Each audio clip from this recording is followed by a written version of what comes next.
ગણેશજીના આહવાન બાદ કુળદેવી જગદંબાને યાદ કરી અને મંગલ પ્રસંગની શરૂઆત થાય. ઘરના સૌ વડીલો ભેગા બેસી અને વિચાર કરે કે કોને કોને નોતરા દેશું, કોને કોને ઇંજન આપશું, કોણ કોણ આવશે અમારી લાડકીને આશીષ આપવા. અને પછી તો ભાઈ શરૂ થાય સગા વાલાનો શિલશિલો. ગણપતિ દાદાના આશીર્વાદ છે અને કુળદેવીની અસીમ કૃપા.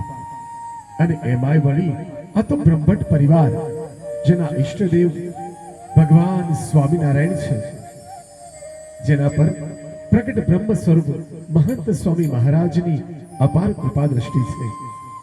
એવા પરિવારની આ વાલસુઈ દીકરી ધારાના લગ્નની વાત આવે ત્યારે કઈક વાત જ સાવ જુદી છે.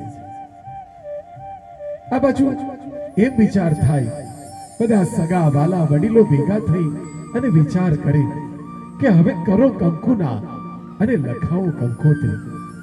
ત્યારે વિચાર આવે છે કે કંકોત્રી એટલે શું, માત્ર એક કાગળનો કટકો? ના ભાઈ ના, એ ભલે ને કાગળનો કટકો રહ્યો જેમાં લાલ, પીળી, લીલી, સોનેરી કે રૂપેરી સાઈથી કદાચ વર વધુના નામ લખ્યા હશે. અમારી ધારાનું નામ સુવર્ણ અક્ષર લખ્યું હશે. કદાચ હીરા જડિત કશ્યપ કુમારનું નામ લખ્યું હશે. પણ એ કઈ કાગળનો કટકો નથી, એ તો ભાવ નીતરતા આમંત્રણનો અક્ષર લેખ છે. આ બ્રહ્મભટ્ટ પરિવારની રૂડી કંકોત્રી છે.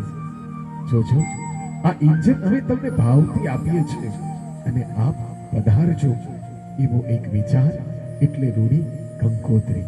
આવો આ કંકોત્રીને પણ આ અવસરે વધાવીએ. પ્રેમથી લખીએ કંકોત્રી, બેની બાની કંકોત્રી.